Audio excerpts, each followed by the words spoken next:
Hey, this is Andy Powell of Wishbone Ash, and you're listening to the Total Kit Car on YouTube.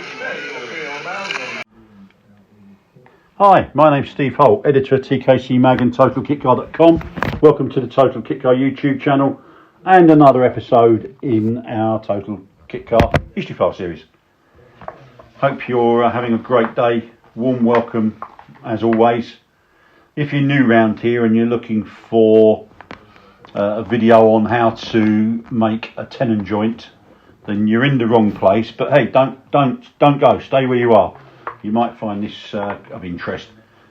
Just to recap, I'm guessing that of the 1,550 subscribers, fantastic. If you're a subscriber, thank you so much. You kind of got a good idea on what we try and do here. We cover the best, the worst, the great, the good, personalities of note, designers of real note, and of course the great cars and companies that have come and gone in the kit car industry since 1949.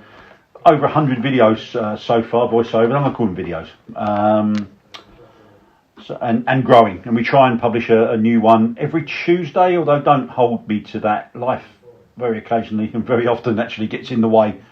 But I do try and aim at least for a Tuesday, about 7:45 every Tuesday. That's UK time,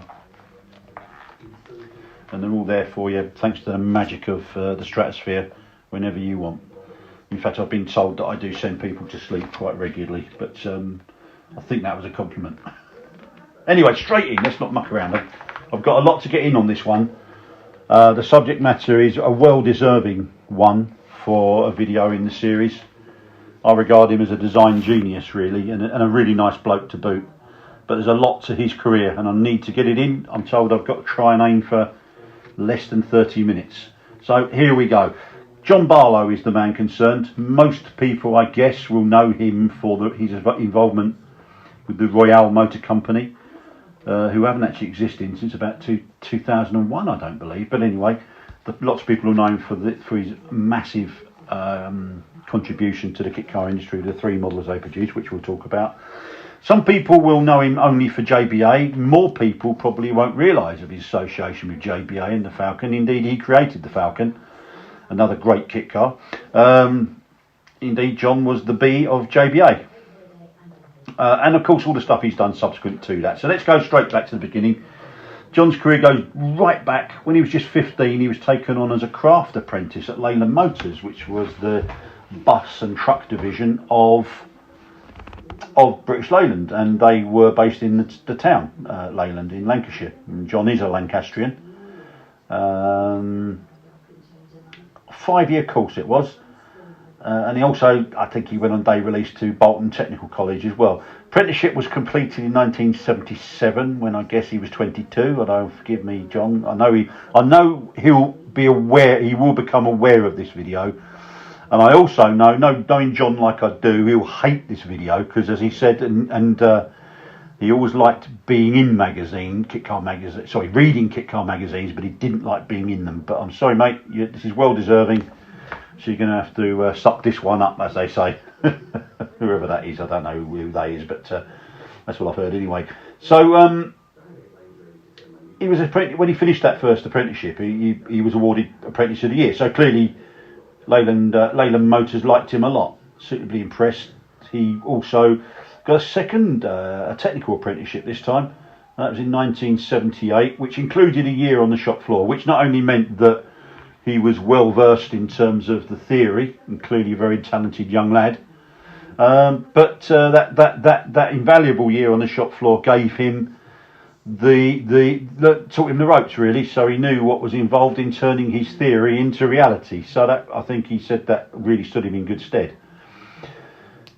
After that apprenticeship, he was, I think he told me that the design office, drawing office, was kind of the holy grail, and he got one of those treasured posts, and that's when he first met Ken Jones and Dave Ashley, the A and J, or rather the J and A of JBA.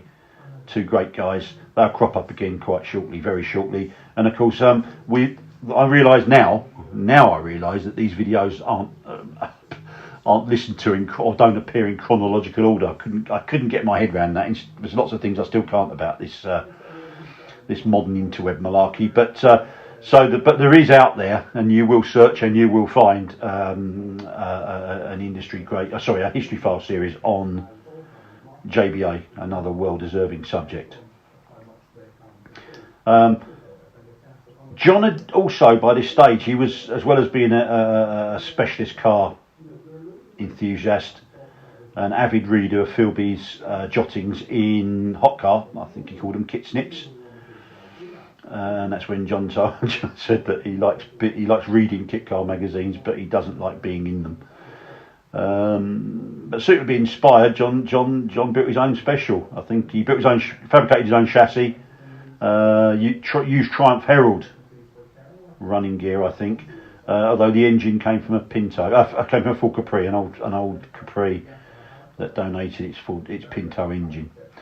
I'm not sure. I can't remember if that special ever got completed. Although they certainly, around about that time, the three protagonists, I think John had said to them that he reckoned he could design a traditional roadster that could give them a living, which actually was put to the test very soon after, because in the late 70s, early 80s, the three were made redundant. And that kind of was a force majeure, and they were kind of forced really to put their money where their mouths were and come up with a full-time business called JBA Engineering. And that first kit car that they produced was the Falcon Roadster, which, as you'll find in the JBA voiceover, there were several variants of the Falcon, but John designed the first one, and the one that put them on the kit car roadmap, so to speak. Over 2,000 units were sold of that car.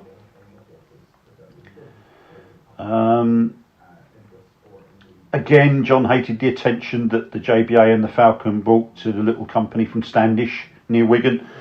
Local TV stations in the area I think, regularly did features on the little success story. What was the town of Standish's little success story?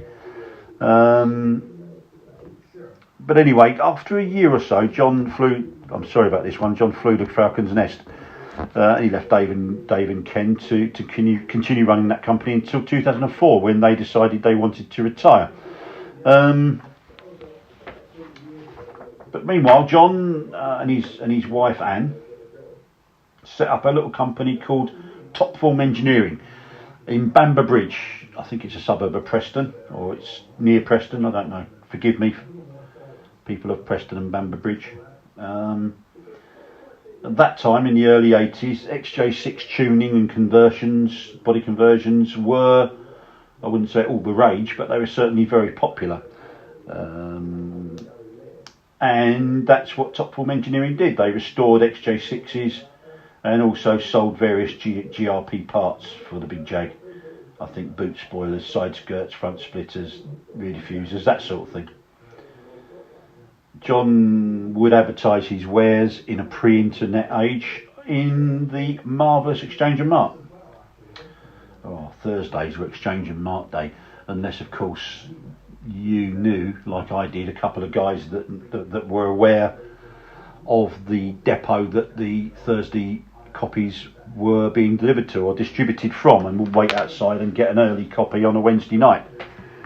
So if you ever phoned up at 7 o'clock in the morning for a bargain that you thought, that's mine, and you only to be told that it sold, and you couldn't quite work out how it had sold because it had only come out that morning, my mate Trevor is the reason, or could have been the reason, but I think there was lots of Trevors who knew that ruse. Anyway, Top Form Engineering were doing very nicely, but John was always into his sort of vintage style vehicles, and it wasn't long before Top Form Engineering evolved into Royale Motor Company, trading from the same address in Bamber Bridge. John's liking of the XJ6 would prove significant, as the first Royale model was the brilliant XJ6 based drop head, and it certainly gave design sort of clues to John's future direction. Lots of vintage Bentley inspiration, which he was a fan of vintage Bentleys, and also a big fan of classic British coach builders such as Mulliner, Park Ward, Van der Pla. And before someone pipes up that Van der Pla was a Belgian company, that is very true. But there was I don't know if it's an autonomous British division, but it was certainly sort of, I guess, a standalone operation in the UK. Drophead wasn't intended as a wedding hire vehicle, but it certainly found its niche in that market. One thing I've noticed about the Drophead, beautiful, elegant car. Not bad for a first effort, you have to say. The people that bought them seem to still have them. It's one of those cars that is a keeper. I've noticed that. And I've talked to quite a few owners over the years that actually built them back then in the early 80s, and sort of nearly 40 odd years later, 45 years later, they still have those cars. They treasure them, which is brilliant, really. They certainly were built by people who liked the concept for what it was. And I think John and Anne sold quite a few drop heads overseas. I know that some, one or two went to Cyprus, Malta, Italy and Spain. I think fully built examples when they were launched, fully built was from 20 grand, which for what you got was a lot of car, really. It has to be said that the advent of SVA, now for those I've always have to sort of bear in mind, and I've always said that I'll try if I can remember, I've explained various times the differences between GRP, glass fibre, and the reasons why we don't use fiberglass unless we can help it, all being the same thing of course. But so I try and I have to remember that not everybody is an expert. Certainly Mr. A and other who turned up looking for a tenon mortise joints, tenon joints video, he won't probably be aware of those cues. So let's talk about that. So SVA arrived in 1998. It was a government test.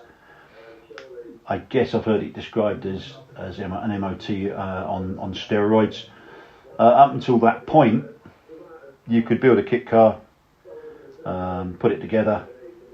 Most people do a lovely job.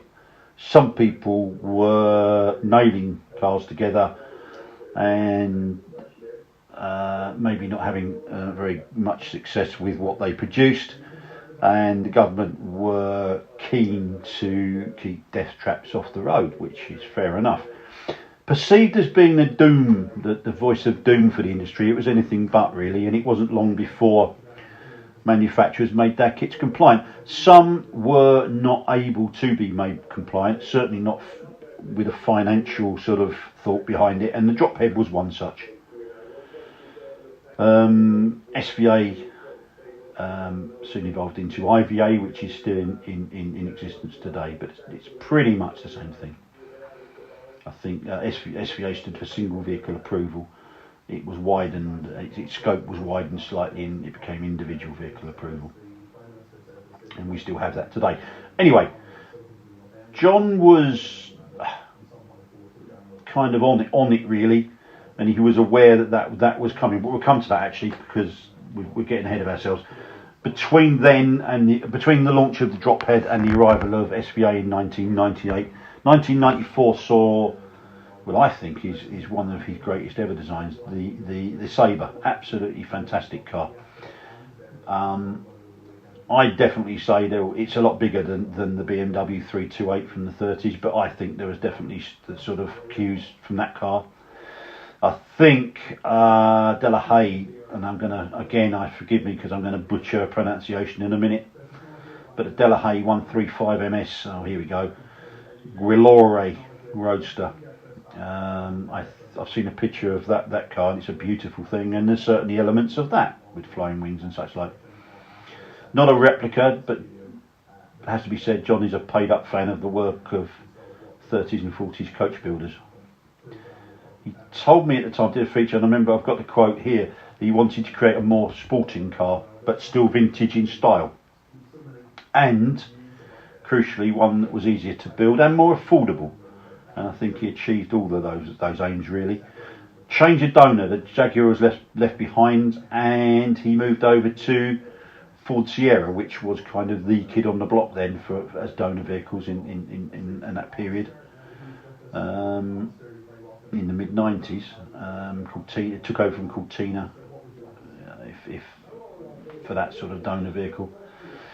You could also use the Ford Granada as well if you so wished.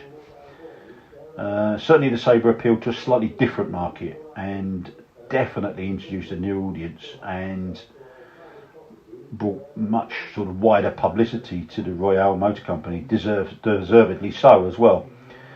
Unfortunately, it's had a real troubled existence. You look at the Sabre, and I've seen some absolutely stunning examples, and you think, well, that's going to sort of still be available. Unfortunately, that's not the case. It just, for whatever reason, it didn't stand the test of time. And it's, anyway, moving on. I think the German agent they had for a time managed to get the car through the daunting TÜV TÜV test in Germany, which means that, or meant that it's a very hard test to achieve compliance with. But once you get it, you can sell fully built versions on the German market. And what's more, you can issue a 12-month Ford. Well, he was able to offer a full 12-month Ford warranty on parts on the car. Excuse me, a swig of water there. But John wanted a second model after he realised that the drop head was not going to be a success as far as SVA, or not a viable success anyway. So enter in 1998 the marvellous Windsor, a very stately looking car. Had a Laundelette rear section which was ideal to help it with its intended wedding hire market.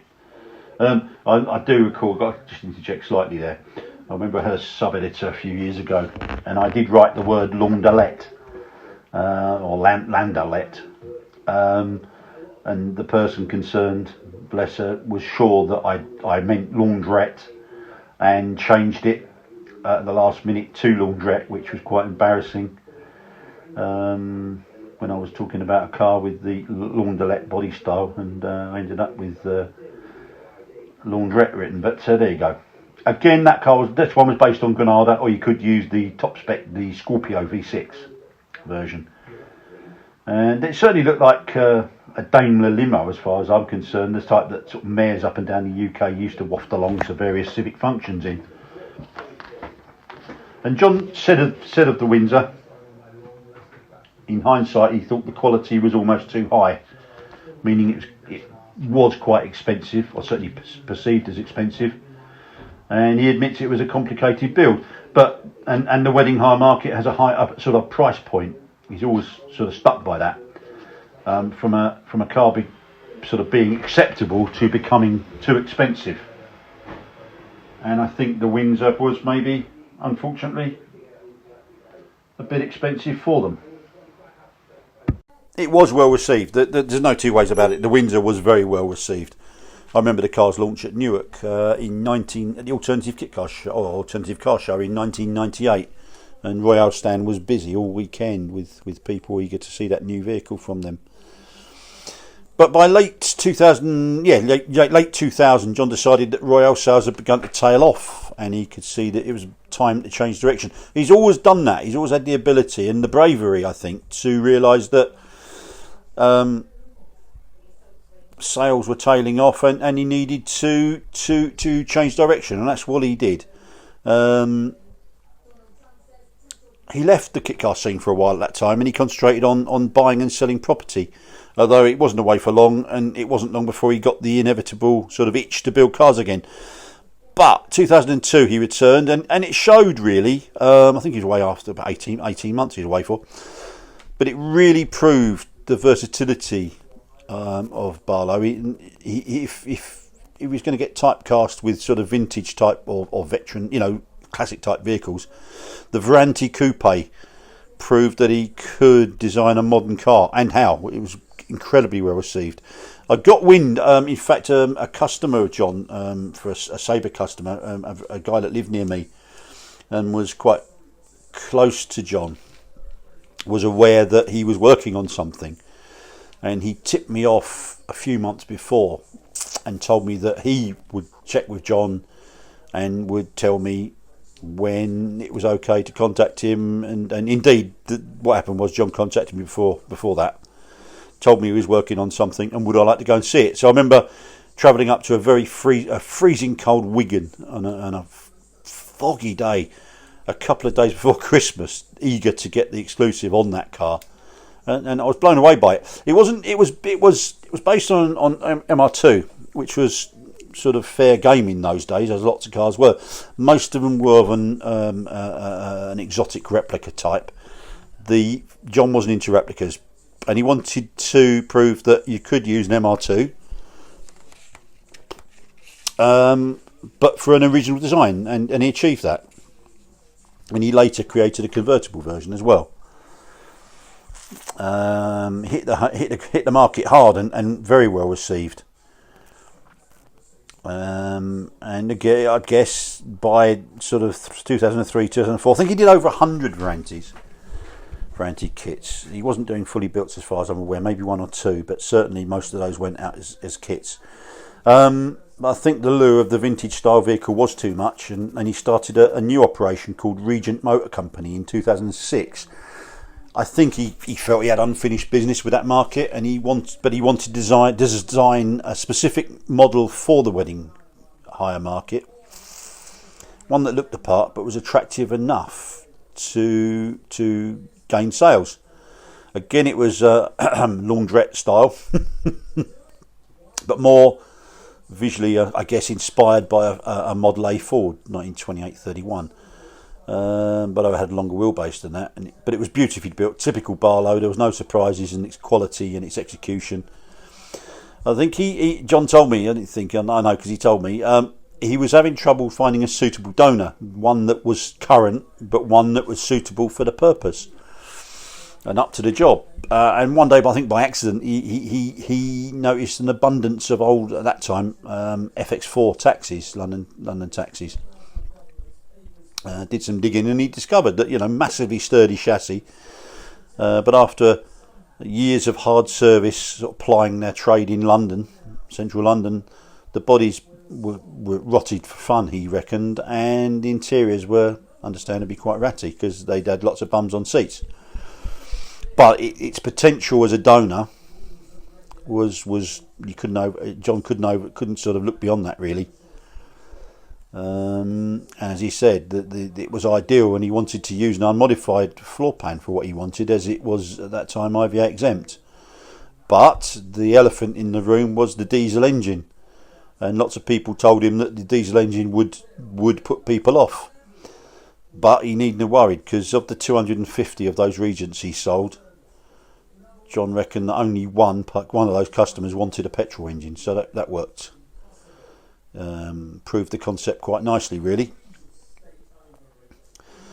I'm not sure. John was doing really nicely with the Regent Tourer, as it was known, and I don't think he was actively looking for an exit on that one at that time. But the brakes came on, or the wheels fell off, when John suffered a massive heart attack in 2007. He told me that he actually died twice. He had the jump pack put on him a couple of times, but typically once he did recover, and thankfully he did, John being John, he was itching to leave hospital. He got read the Riot Act by his consultant, and he was told in no uncertain terms what would happen or what could happen if he didn't take things easily or more easy. So he decided to sell the Regent Motor Company to Merseyside-based, I think, Caremore Cars, who was run, I think, by now, I'm testing my brain, my memory here, Francis Richards and his business partner, David. Excuse me, I think David. I can't remember his surname, forgive me, Cleaton. Where did that come from? Well, there you go. I think they carried on until about 2014 selling Regents, actually. Anyway, John went on a bit of a fitness regime. He kept his doctor happy, and reckoned he was feeling as fit as a fiddle by 2009. which, and you know where this is going, don't you? He entered the Imperial Motor Company. It looked quite similar, and certainly was similar in style and intent to the Regent. More influenced by the 20s style rather than the 30s, I'm guessing. And it was deliberately made easier to build. At this time, still based in Wigan, in a larger premises in Wigan, John went into partnership with a car builder and a coach builder, I guess, called Dave Chapman, who'd been involved with the kit car industry several years before, when he and his then business partner, Rick Edwards, were behind a company called Tritech Autocraft, and they were producing Messerschmitt and Isetta bubble car replicas and doing very nicely with them too. And certainly Dave helped take a lot of workload from John, and the partnership worked quite well for several years. I think they offered more body styles with the Imperial than they did with the Regent, or John did with the Regent. There was definitely a long wheelbase limo with a proper limousine type divider, I suppose a taxi divider, between the front and the rear passengers. I think there was even a hearse version of that. Certainly he seemed to be on the right path with that one, because there was never any shortage of orders with that, like with the Regent, really. I remember visiting the company one day right at the height of Imperial production, and it was incredibly busy. A modest production line of hand-built vehicles in various stages of completion, and not to mention rows of London taxis, old London taxis sitting outside, just all lined up, just awaiting their fate, really. It was at this time that with Dave's encouragement, to design a modern take on the three-wheeler theme, which arrived in the form of I can only say the brilliant Razor. Absolutely brilliant. Everybody loved it. Dave was over the moon with it. Looked set fair, but then again, John was never really. He'd shown his versatility and his ability to design pretty much anything. And when sort of people raved over the styling, John had done it, I think, and he didn't really understand the fuss that it caused, and he didn't. I don't think he just wasn't his style of vehicle. But regardless of that, he certainly deserves much credit for that car. Remember, their demonstrator had a Suzuki Hayabusa engine in it. Weighed virtually nothing, but by crikey, what a car that was. And I think writing this 17 years later, it should have sold by the hundreds, but it wasn't long before the parting of the ways, and John and Dave went their separate ways. John wanted to concentrate on his core sort of period 20s and 30s style vehicles, really, and Dave was looking to sort of develop the Razor. But then we move on again. John then 2016, after a close shave with the Razor, and I don't apologise, that was deliberate, and I think that's quite good. He then visited his traditional market again, and we have the arrival of the Viscount Motor Company. Certainly John again was welcomed back with open arms. The wedding market really couldn't get enough of his cars, really. This one was different slightly in as much as it moved on with donor. Still London Taxi LTI, but this one was a TX1. This one had larger wheels and a longer bonnet, but once again he soon had a waiting list, and I think his waiting list at that time grew to 2 years very quickly. But I think he was impressed by the fact that he'd done it again, buoyed by the response, not to mention the orders. But he ultimately wanted to work less, I think, than and not carry around that sort of order book. And John's always been very brutally honest about his projects. I mean, he makes no bones about that. And when he felt that it was time to move on, he moved them on. And once again, he felt, I think, that the Viscount was popularity was waning slightly, and he told me once that he felt that everyone who wanted one had one. Sold it to a company who I think called Inchmere. They were called Inchmere, who I think had an association with before by building chassis cab units for them for various other projects. And they didn't need to achieve the volumes that John had to, so that was a nice little business for them to take on, really. But even though he wanted to take it sort of more quietly, I don't think there was any chance or prospect of John wanting to sit down and watch Countdown every day. He definitely was looking to semi-retire, I think he called it. And when COVID came along, he, much like many other sort of kit car enthusiasts and specialist car fans, took to our garages, really. If we were locked down, we got out in the garage, I think. I certainly did. And John fancied what he called a lockdown project, and he fancied something based around his beloved Bentley. So he fancied a Mark 6 Bentley, and he fancied a restoration project, but he couldn't find the quality of vehicle that met his requirements. And you know what's coming. So obviously he could do better, so he did.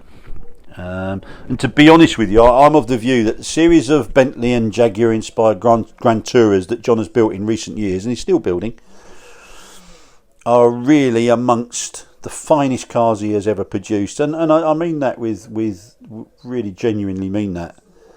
I think the kit car stuff that he did was a means to an end. It proved his skills, obviously, but this enabled him to really show he wasn't building them in volume, and it enabled him to do what he wanted and to produce the car that he really wanted, rather than the car that he had to produce, really, I think. And it's saying something, because he has produced some beautiful cars, as we've highlighted, and the photos you'll see here will confirm. And as he told me a while back, he builds them for himself, these sort of Grand Tourers. And once he completes them, he's enjoyed doing them. He's got I think a friend who runs a company called the Royale Motor Company in Gwynedd in North Wales, and they specialise in sort of period limousine type vehicles. And they've definitely got a passion for sort of old rollers and Bentleys. And so they tend to go into their showroom, and I think they sell very quickly. One of his more recent cars was a Jaguar Coupe, and one of the Royale Car Company's partners actually bought that one for himself. I think he built 2, maybe 3 of those, and certainly one of his most recent is a Riley, rebodied Riley. Excuse me. And I think that keeps John very busy, and he's very happy doing what he's doing. I would never say there wouldn't be, there's no chance of another volume Barlow car, but I don't think there will be. But I think we can all enjoy looking at the wonderful vehicles that he produces in smaller numbers.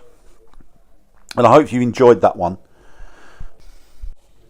So thanks very much for visiting again. I hope you've enjoyed that one. As I said earlier, we've got aiming for one a week on these. Usually a Tuesday, usually about 7:45. So please come back again next time. Wherever you are in the world, I hope you're having a great day. And thanks for visiting. My name's Steve Hull, and I wish you a good day.